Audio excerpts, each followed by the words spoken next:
تو جناب، کیا آپ کے ساتھ بھی ایسا ہوتا ہے کہ آپ جو بھی کام کرتے ہیں ان کی ایک لسٹ بناتے ہیں اور پھر وقت کے دباؤ میں آ کر آخری حد تک پہنچ کر آپ تھک جاتے ہیں یا وہ کام آپ سے رہ جاتا ہے؟ اور اگر آپ کا جواب ہاں میں ہے تو جناب، آج کا خلاصہ اور آج کی سمری آپ کے لیے. یقین مانیے کہ آپ کے تمام سوالوں کا حل آپ کو آج اس سمری میں فراہم کروں گی.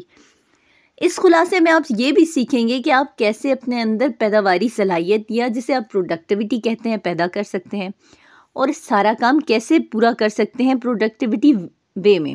یعنی پیداواری صلاحیت کا کام صرف کام کرنا نہیں ہوتا بلکہ اس کا سوچنا بھی ہوتا ہے. جو لوگ صحیح سچ میں اپنے اندر پروڈکٹیوٹی پیدا کرنا چاہتے ہیں وہ اپنے کام کو ظاہر نہیں کرتے بلکہ خاموشی سے اپنی تیاری کو مکمل کرتے ہیں اور پھر کسی محفل میں جاتے ہیں. یعنی وہ اپنے کام کی پراپر لسٹ بنانے کے بعد اپنے آپ کو فگر آؤٹ کرتے ہیں، یہ شو کرتے ہیں. یہ جاننے کے لیے کہ انسان اپنی پیداواری صلاحیت یا پروڈکٹیوٹی کو کیسے بہتر بنا سکتا ہے، تو جانیے آج کی اس کتاب میں، جس کا نام ہے The Secret of Productive People's 15 Techniques to be Exceptional، جسے لکھا ہے مارک فوسٹر نے.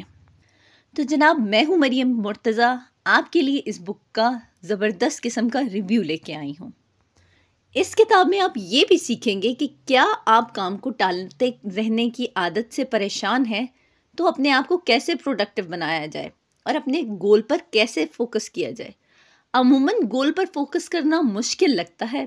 پروڈکٹیوٹی اکثر لوگوں کو نیگیٹو طرح سے سوچنے پر مجبور کر دیتی ہے. نہیں، بلکہ پروڈکٹیوٹی نیگیٹیوٹی نہیں ہے، یہ ایک پازیٹیوٹی ہے اور پازیٹیو وے ہے. مگر کچھ لوگوں کی یہ سوچ ہوتی ہے کہ جب آپ پروڈکٹیو کہتے ہیں تو اس کا مطلب یہ ہوتا ہے کہ لگاتار کام میں جٹ جانا، دوڑ بھاگ کرنا. حالانکہ اس کا مطلب سبھی کاموں اور پروجیکٹ کو پورا کرنے سے کہیں زیادہ بہتر اور اہم ہوتا ہے. پروڈکٹیو آپ کے مائنڈ کا ایک سٹیٹ ہے اور ایٹیٹیوڈ بھی ہوتا ہے.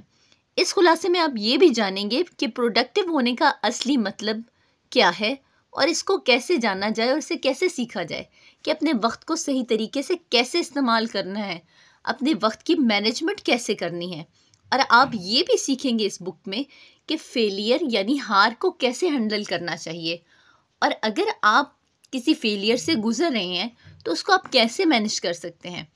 آپ کو فیلئر کو سیکھنے کا ایک ذریعہ سمجھنا ہوگا، اور آپ جو بھی کرتے ہیں اس کو دل لگا کر لگاتار کرنا چاہیے، اور سبھی کاموں کو فلٹر کریں اور صرف وہی کام کریں جو ضروری ہوں یا خاص ہوں، یعنی جو آپ کے لیے بہت زیادہ اہمیت کے حامل ہوتے ہیں.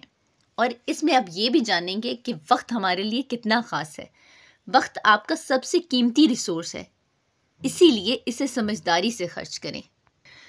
اس کتاب میں آپ یہ بھی سیکھیں گے کہ وقت کا صحیح استعمال کیسے کرنا چاہیے. وقت کی قدر کریں، ہر لمحہ قیمتی ہے اور اس کو آپ اور زیادہ قیمتی بنا سکتے ہیں.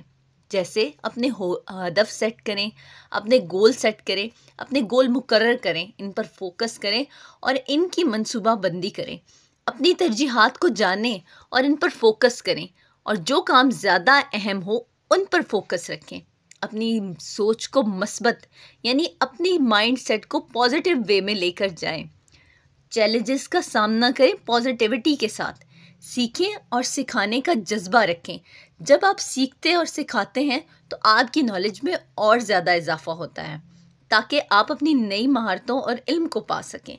جیسے آپ اپنی سیکھنے کی صلاحیت سے بہت کچھ اور سیکھ سکتے ہیں. جیسے آپ اپنی کامیابی سے سیکھتے ہیں، اسی طرح آپ اپنی ناکامی سے بھی سیکھتے ہیں. اور جب انسان ناکام ہوتا ہے تو وہ کامیاب ہونے کی اور زیادہ قریب پہنچ جاتا ہے. اور ہر قدم کو ناکامی سے کامیابی کی طرف لے کر جائیں. مشکل وقت میں صبر کریں اور استقامت سے کام لیں، کیونکہ صبر کرنے والوں کے ساتھ اللہ ہے. قرآن پاک میں اللہ تعالیٰ فرماتا ہے ان اللہ مع الصابرین، یعنی اللہ پاک صبر کرنے والوں کے ساتھ ہیں. اور ہاں، خاص کر اچھے لوگوں کے ساتھ اپنے تعلقات بنائیں. اگر آپ کو کوئی نیگیٹو بھی بندہ ملتا ہے تو اس کو اپنی پازیٹیوٹی سے پازیٹیو بنائیں، اور اسی طرح دوسروں کا خیال رکھیں اور ان کے ساتھ تعاون کریں، ان کی مدد کریں. اور جناب، جب تک آپ صحت مند نہیں ہوں گے، آپ کسی کی مدد کیسے کر سکیں گے؟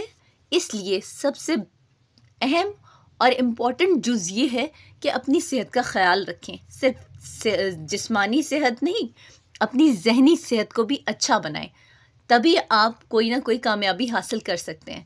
تو جناب، آج کا ریویو کیسا لگا؟ مجھے اپنے کمنٹس میں لازمی آگاہ کیجیے گا. بہت شکریہ.